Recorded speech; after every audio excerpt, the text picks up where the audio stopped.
What up, y'all? What up, y'all? What up, y'all? It's Panda AOD. Gem City Nate. Gem City Nate. And you are listening to Baycast. Baycast. Hey. Hey, Bay. Hey. Hey, Bay. Hey. Hey, Bay. All right.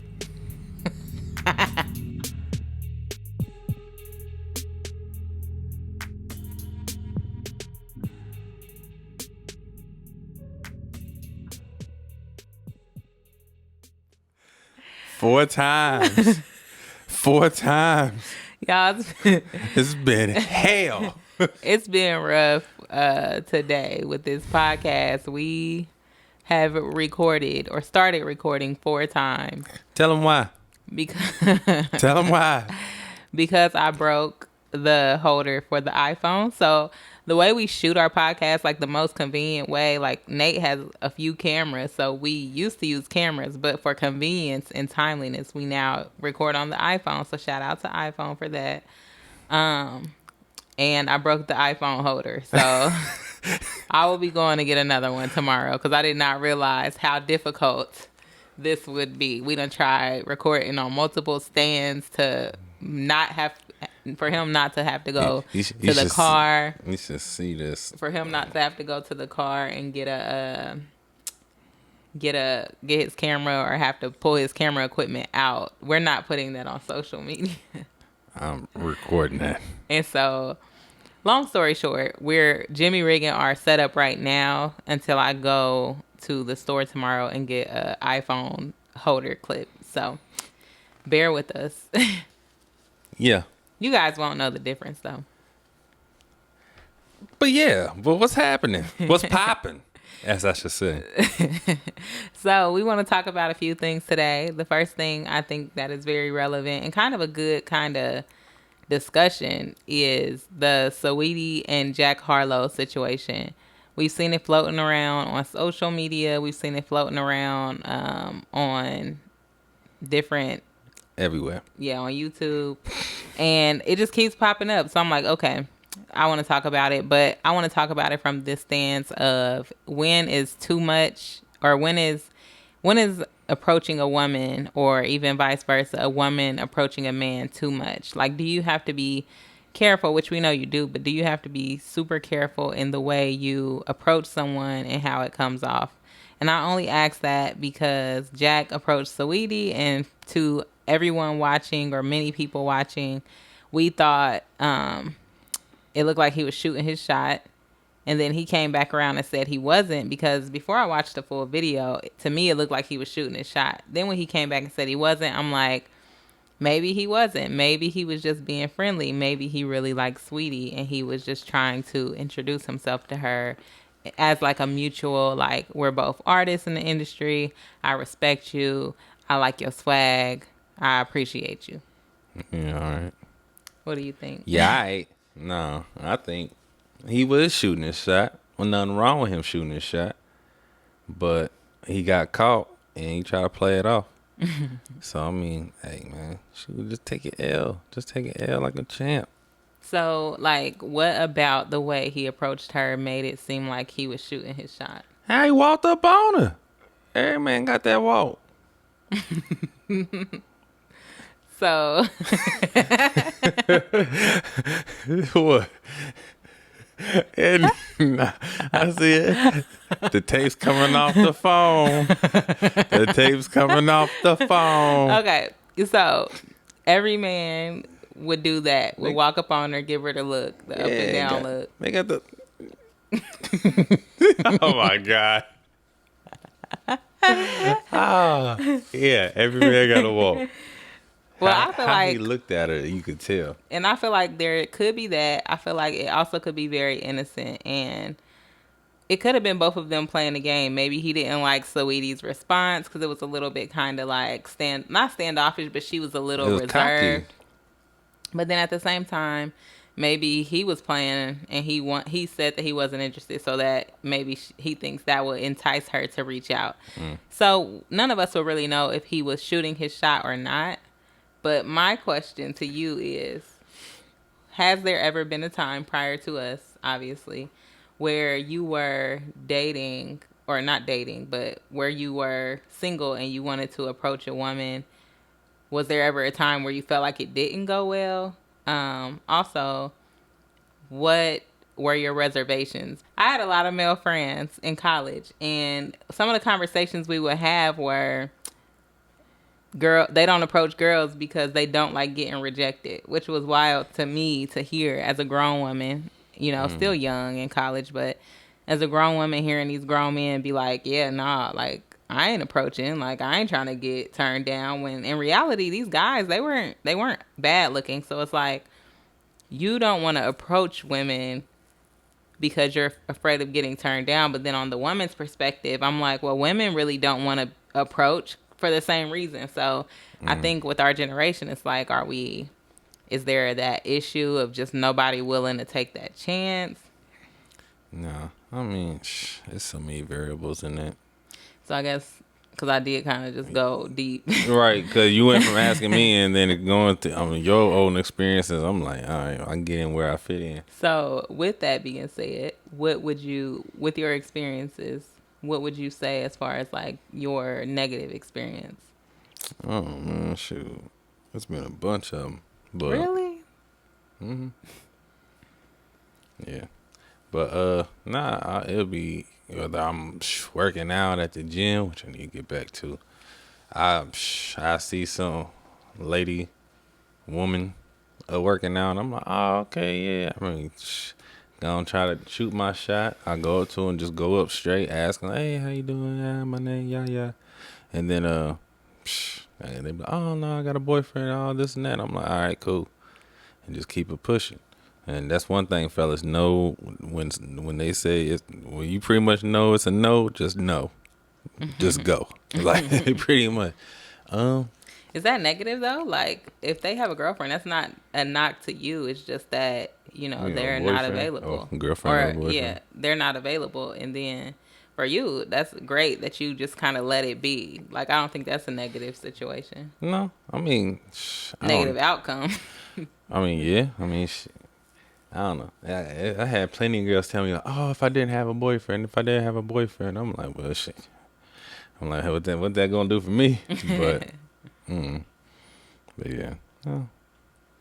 Okay, so that was your negative experience. And then as far as reservations beforehand, like what would go on in your mind before you would even think, like as you're thinking about approaching a woman, what would go on in your mind? Nah, I ain't gonna say that. I ain't gonna say that. But pretty other much. Than like stuff, like imagination type stuff, but like as far as like but as far as like just any type of reservation, so any doubts that you had.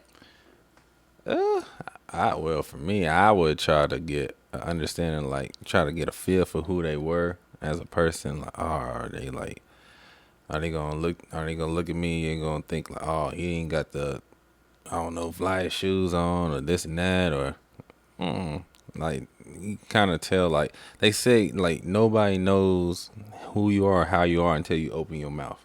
And there's been times where they open their mouth and I'm like, oh man, yeah, nah. But what goes through my mind is just like, pretty much, are they gonna say no right off the bat? I'm like, and why? That's crazy. And then for me, I think like negative experiences, I don't really. I mean, I guess that's... Oh, nah, because you had... No, I was going to say, I guess that's crazy because like you said, I was telling you that wasn't a negative experience. The one time I ever approached a guy, he said he had a girlfriend, and that was the negative experience. But other than that, I've never really approached a guy. But the reason why is because I didn't want to get rejected. But not only that, I really never felt like...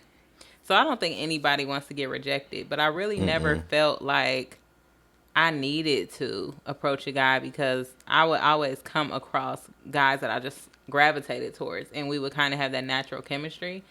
So it was like I would always meet someone cool, and I'm that girl where I can be entertained by one person. Like I don't need multiple, multiple pots on the stove at once. So I was always cool where I was at talking to one person, and then I would talk to that person for a while, and then as that would end, I was cool with being by myself, and then that next person, just by happenstance, they would come along. So I never really had that urge to approach a guy, except for that one time, and that was in my grown life, like after my previous relationship before I met you, and I just was like, he's cute. I want to talk to him or whatever. And he had a girlfriend. So it wasn't negative. It was awkward, but whatever.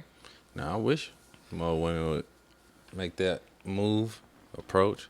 Because I'm like, man, I don't see it as if, like, I always got the understanding that men should be not the chaser or whatever, but like, The pursuer. yeah, the pursuer.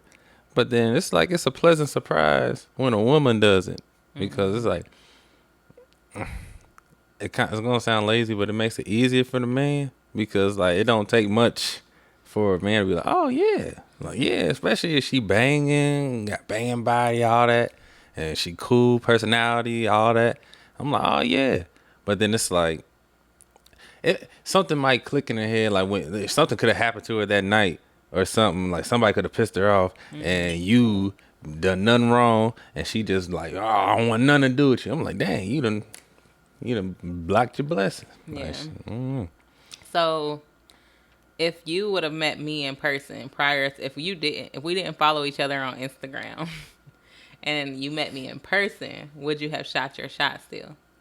I think so. I think so too. I'm just saying, like, Hey, you always trying to put me in the hot seat. no, I guess the question to that is like with men and women, because I'm asking you. That's the only reason why I keep saying men. If you were asking me, it's the same perspective, different perspectives, same question. But is social media or like online dating, is that like a buffer? Do that give people a little more courage to reach out? No, man, social media is hell. It's the devil. Well, I can't say that totally, because like that was the start of us, even though we knew each other before. Besides us, social media is the devil. It's too much out there. Yeah, and we talked about it before with social media. It's like the over glorification. I mean, I wouldn't even say over glorification, but just like it's based off of preference, right? Like some people love, It's fake. some people love, as much as social media has to offer when it comes to like women being more bold and out there with their bodies and whoop-de-woo. For me, like I know when I'm scrolling through Twitter, it's like a freaking porn. Sometimes it's like a porn site, and so I'm like, There goes the ad.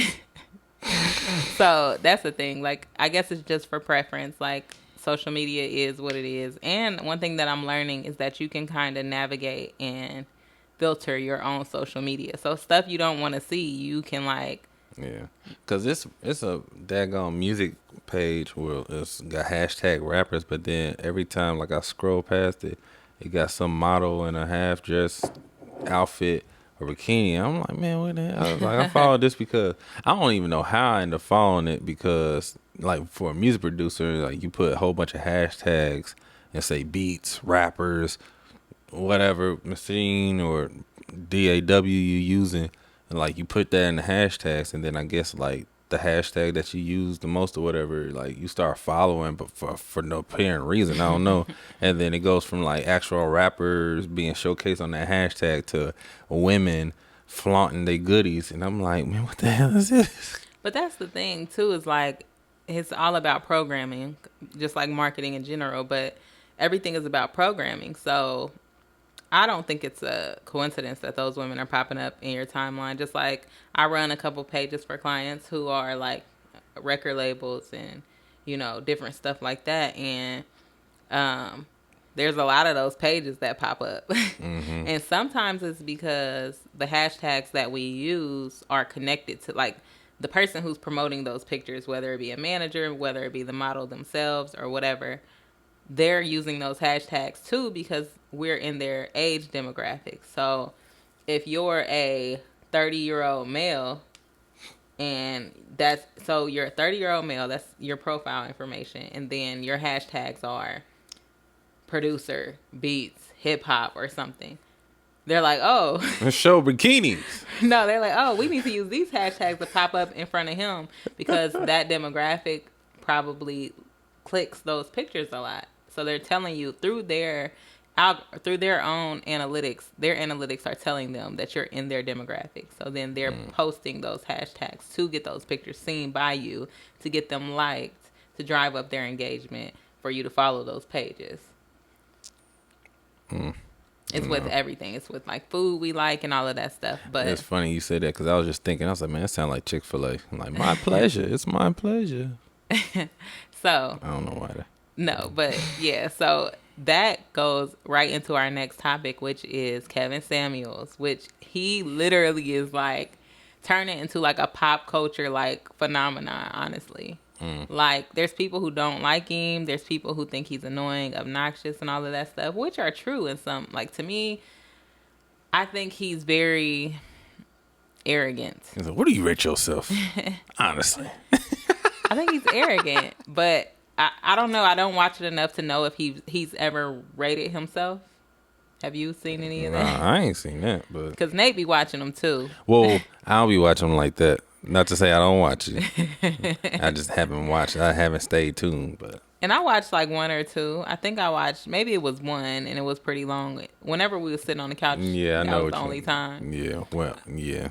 But I mean, I feel like some of like I can watch it because there is there is good content in there. Like it's not just a whole bunch of crap. Now, I think that he has a lot of very male chauvinistic views. I think it's gonna say chauvinist. But I think some of what he says is true. Just to my opinion, I won't even say it's true. It's what I can identify with because a lot of his show is opinion based and not fact based. Yeah. But why do you think men gravitate towards that show so much? Because I think they gravitate to him because he says things that a lot of men want to say and probably have already said, but because he has the platform and folks actually tune in to listen to him, that the other, demographic can tune in and get an understanding from what he's saying, not only from his mouth, but from other men that think the same. But yeah, and I think that's kind of what I was thinking too. So it's crazy that you said that because that's like I feel like his platform says a lot of things that men are afraid to say because they don't want to sound exactly how he sounds. Like, to be honest, there's a lot of and I wouldn't call every male who thinks that way a chauvinist, but there's a lot of like machismo type like funk that men have that is just natural, like from upbringings or whatever, where it's like some of the stuff he's saying, it sounds horrible to a lot of women. And a lot of women, that's why we probably don't watch it like men do, because men are, when I think about what women say about men, because for me, I always see both sides of the coin. I don't care for Kevin Samuels enough to watch him that much, but he's blowing up, so people are watching. And I definitely think that men gravitate towards it because there's a lot of things that he says that they either feel or they've said before in their mind, but they never said out loud. So even the dialogue around it gives them a piece of like, okay, they got something to agree with. Either agree with or they understand how it sounds out loud, and they are able to have the conversation through watching the show that they were never able to have because they would never say it out loud themselves. And then for women, it's like it strikes nerves with us, but at the same token, I've heard some women say some crazy stuff, and there's women who definitely say things about men that are just, as bad. There's that gender roles, double standard type environment with that show, I think. Was that a segue in there? I mean, it can be. No, because I didn't know that was a question. Just building up on it as far as like just having the dialogue around that show still. Like, he just speaks. he be speaking to women too. It's true. That one episode we watched last, the girl didn't want, like, she was boy, no, she was losing her damn mind. Yeah, like she didn't want to. Like it was crazy because they were going back and forth for a while, and then it was about the girl who was saying like even if she was dating a man, they stopped dating. But while they were dating, he got her a condo, a car, He's stupid. paid all her bills. He's Then stupid. they stopped dating. It was still his responsibility to uphold her lifestyle until she was able to do it on her own. He's stupid. Which I completely disagree with that. Like, there's no way I'm expecting a man to take care of me if we're no longer in a relationship. And even when we are in a relationship, I'm just not that type of woman. No knocks to women who are, because she was saying she was doing things for him, even though that kind of got wishy-washy in the conversation. What she meant by that was, y'all know what she meant by that. Doing things. Well, she was saying like she was helping him with his career. Well, yeah. And all of that stuff. But the part about it that I don't agree with is just like I would never put myself in that situation to where now my livelihood is in this person's hands. Like if we're not married, I'm going to pay my rent.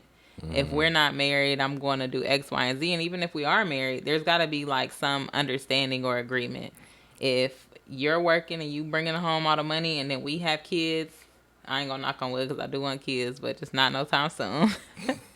But when we get married and if we have kids, it's like, okay, you want to be all right, babe, I'm gonna go out there and get the money. You stay home with the kids because it's gonna cost us more in childcare than it would if you just stay home with the kids and work from home because I can actually do that. So it's like, okay, cool. I mean, you gotta have some sense of purpose, like, and that's what all this ties together with. I feel with even this Saweetie incident, like just mindset going into the gender roles of how Kevin Samuels be talking to these women. I feel like this generation of women and young ladies have an entitlement type mindset. Hold on, you said they have or fab? I said have. Okay. Have. I said have. Have a sense of entitlement. Okay. And so elaborate on that. Why do you feel like women in this what makes you feel that way? Because it's the first thing, some women, not all women, some women that be coming out of their mouth is like materialistic. Like when they want a man, like when they want someone to provide for them, they like, I want someone to get me a car. I want someone to get me a house. I want someone with good credit. I want someone. I'm like, you want all these things from the other half, but what is it that you bring to the table to contribute to that as a whole? Like, it's like you're not like in a relationship, you're going into it wanting receiving instead of giving and nurturing. Yeah. So I don't know where it came from. I agree with that, but what if the woman, so it's different if a woman is like, I want this man to do X, Y, and Z for me, that's her requirements to even get into a relationship. And then that's wrong. That's what I'm saying. Like that's what most, because it's like, what is it that you doing? And then the lady that was on Kevin Samuels, when she was talking about, like she helped so and so with the career, whatever, yada. We know what that was, but. I mean, what were you doing? You felt entitled to keep the car that he paid for that's under his name, to stay in the condo that's under his name. Yeah, that was just bizarre. And so, I don't know, man. Some women think that's okay, but like that was bizarre to me. It ain't. And then the flip side to that I was gonna say is like, but a woman who says, okay, I want my man to have good credit. I want my man to have a house. I want him to have a car. Like, these are stipulations prior to getting in a relationship. But she's not saying she wants him to give those to her. She's saying she wants him to have that for himself. And then in return, she has the same. I think that's okay. Yeah, that's fine. But I'm just saying, so it's just different people, for real. Different types of people. And there are men who do. Like, even the man that she was talking about, he let her continue to live there. So, I mean, stupid. There's reasons why that mindset exists, because there's some women who really, those are their wants. And there's some men out there who will give into that just because they want to be with that woman for whatever the body reason at that time. The body. I'm gonna be real with you. Like for most women that like them IG models, whatever, the men is doing it for the body. And sometimes there's men who may not be that attractive themselves, and they're willing to pay out like that because they tricking. They got the funds, and she looking for somebody just like give her that lifestyle. I mean, it's nothing. I don't feel like it's anything genuine. But there's always a give and take too. Like every situation is case by case, and I think everybody has their reasons of why they get into the relationship with the other person. But for me, my standards, nah. And if I have have daughters, I don't want my daughter being raised to even want from a man. I don't want my daughter to feel like she doesn't need a man or a partner. Like I want her to feel like she wants, if that's what she wants, I want her to feel like I want her to feel love, like a strong love, the same love I grew up seeing from my mom and dad, and then the love that I see with your mom and dad, and the love that you have, like just our moral values of family. I want my kids to be raised like that, and that comes with understanding how to get it on your own, how to, work hard, how to, make decisions that will take you to put you in the best situation for yourself, not tied to anybody else. And then when you do find a partner, finding somebody that's going to ride for you as hard as you're going to ride for them, and not just in a way of like, oh, we locked in, so I'm your wife, you my husband, ain't nobody going to fuck with this. No, it got to go deeper than that. So it has to be, what are your goals? How are we going to reach those goals? What are the things that are, weighing on you? How can we break those down? Like, I want my kids to understand healthy relationship building, and it's not tied to materialistic things. And sons too. Yeah. My daughter ain't gonna know a husband until 40. That's a lie. But anyway. Also, like, in that, I guess we should definitely mention that too. Like, yes, there are things that are looked at as like gender roles, but when it comes to us, that doesn't exist. It's more so like morals, mutual respect, things like that. Nate always talk about me when I burp. Excuse me. Excuse me. But no. Excuse me. But no. I do think that with us, it's not like, definitely you're protective and you're like manly and you are there. Like, you are that strength for me. But I'm also a strong-willed woman. Like, it's not easy. Oh, shit. It's not easy. Like, there's definitely, you hear my mouth sometimes.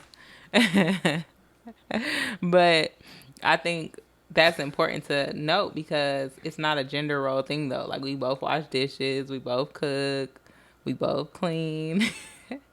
Yeah, we cook. And so with a son and a daughter, it's the same thing. Like, as much as I'm saying I want my daughter to not, have these materialistic values or want from a man, I want my son to not have materialistic values and to want from a woman. I want them to bring their own to the table, and I want their significant others to bring their own to the table, and I want them to have morals that align and all of that stuff. Yeah.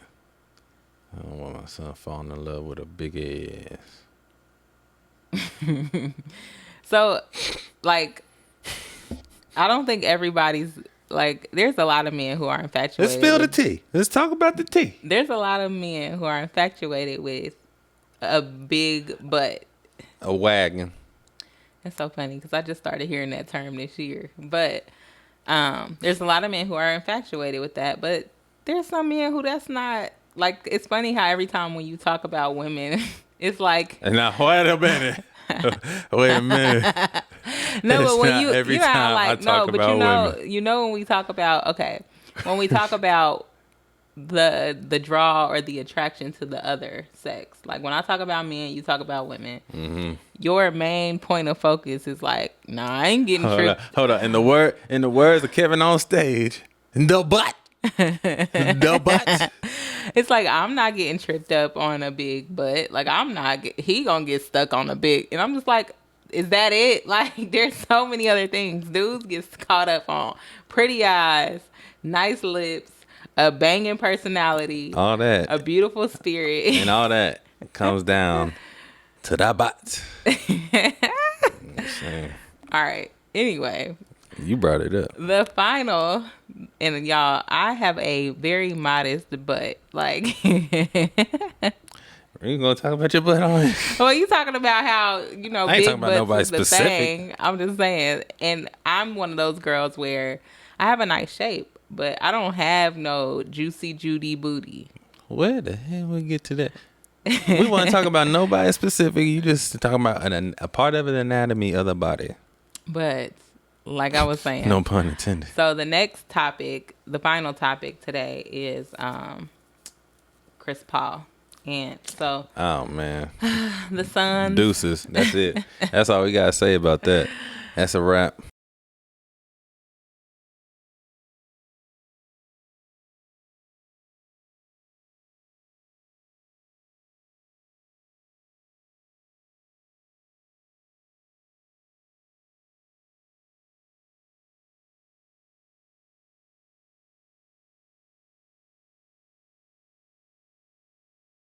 What we want to discuss is oh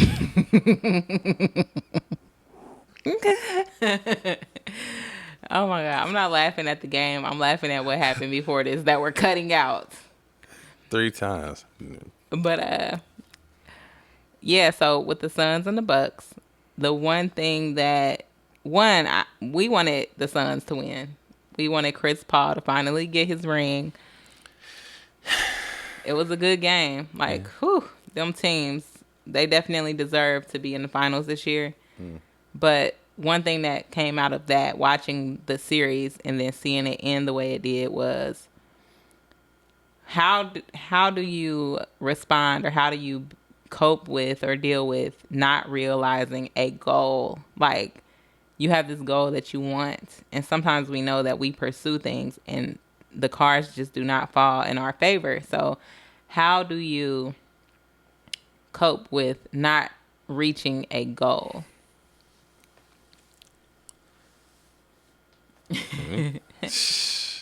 Well, I can say I had similar experiences, but I also had the next year to follow up and try to, you know, change that. But I don't see it with him because he like 36 or something. He up there in age, so I don't know.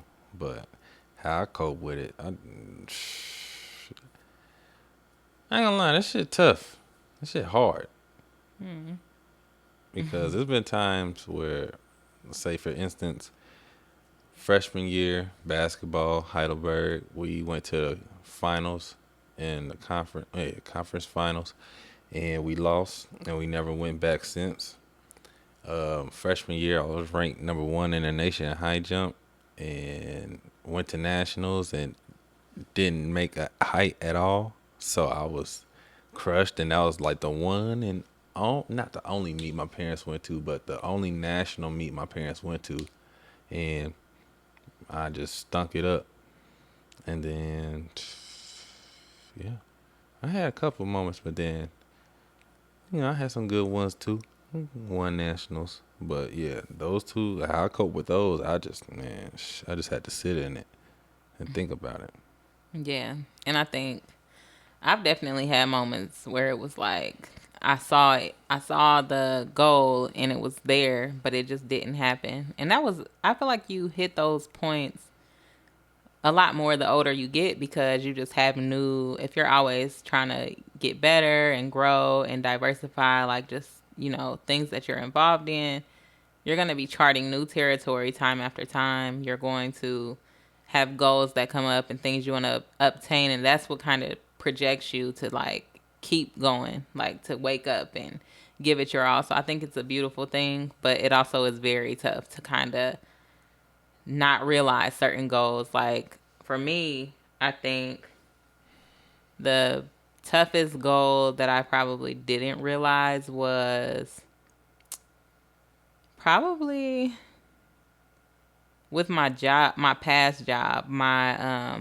employer that I ended up walking away from during like the thick of COVID, after Nate and I got COVID, going back to work and just being like, this isn't for me. I think that was tough because I really had a goal of climbing in the corporate world, and I had climbed pretty fast initially. So like I was hitting this hump and I just couldn't get over it. And at first I attributed it to myself, and I was like, Chanda, like every day you come to work, you got to give it like 200%. You got to go hard. You got to get stuff done. You got to go above and beyond, because there's no reason you should leave nothing on the table as to why you shouldn't get this promotion, as to why you shouldn't get this raise. And that was tough. And then eventually, like towards the end of my employment, which is what led up to me leaving, I realized that it wasn't me. Like, I'm not the issue. The issue is someone who just adamantly does not want me to obtain more, someone who wants me to stay in my place, essentially. And so I guess rationalizing it in my mind helped. There's not always situations where it's not your fault necessarily. Like, obviously, when you are trying to win a championship or anything like that, you're going to feel like it's your fault. You're going to be like, I could have did more. But at the same time, no matter whether you feel like it's not your fault or it is your fault, the cards are going to fall how they're going to fall regardless. Like, what's meant to be for you will be meant to be for you. But I think it's definitely hard to cope with it because you feel let down or disappointed in yourself. I still felt disappointed that my journey didn't pan out how it was supposed to, like in my initial vision. But then that just pushed me to my next step, which manifested into me working for myself, working from home, or working from wherever I want to work, and having multiple clients who trust me with their brands and their businesses. So it's still not a perfect journey. I feel like I wake up every day with goals and things to obtain, and I'm learning not to be as hard on myself, but still holding myself accountable. And I mean, as long as you keep, there was something that Kobe said, which was when they asked him about the rings he could have got, because he said, you know, if Shaq was on it more, they could have got more rings, or if he had more playtime when he was first in the league, then he would have had more records or higher records because those minutes would have counted. And then they asked him, like, you know, well, do you regret the way things happened, the way things panned out? And he said, no. He said, yeah, it sucks when I think about it, but I had these goals and these were my goals, and sometimes things don't work out, and that is now the challenge, is living with that, understanding why it happened that way, and being okay with that. Yeah. That's how I was thinking when I wanted to play basketball, but yeah, it didn't pan out. So, but other talents that I can use that's get me to where I'm doing and get me to where I am now, as far as doing what I'm doing, as far as videography and, you know, drawing, all that other good stuff. I mean, that I had in my back pocket while I was doing basketball, and now basketball is done with. I can focus more on what my original talents were, and, you know, just see where that goes. But yeah, no regrets. Yeah. And I will say that I never knew you had all those talents. Like, I didn't know any of those things existed. So when we started dating, that's why I was like, okay, you really need to pursue this, because it's like, I didn't even account or think about, like, why isn't he playing ball, or like, you know, what happened with that? I just was like so blown away, like, at the talent that I saw in front of me. So that's another thing, is like, we're so dimensional that we have to realize that when one door closes, another one opens. As cliche as that sounds, I think that's just like it. We seen how Kobe was at the end of his basketball career, and then this whole nother world of creativity and just brilliance opened up. And so I think that if we just understand how dimensional we are, if one door closes, then we just open another door. It's easier said than done. Everybody's going to have their struggles, but it is what it is. But you got the key to open that door. I'll say, but you live. You live to fight another day. Don't mess it up. Now, you talking about editing stuff out. I'm editing that out. Okay. I'm keeping that third. No, you're not. Yeah. But all right, y'all. So that's all we got. Like we said, it's been a long shooting experience. We done had many hiccups today, but we still wanted to put this episode out. We appreciate y'all. He always... It was not all my fault. You broke the clamp. It's all your fault. I'll be getting a new clamp. I for sure will be getting a new clamp today or tomorrow, whatever time we got. But right now. All right, y'all. We gonna see y'all soon. We love you. Thank you for continuing to tune in. Peace. Love. Bae. Baycast.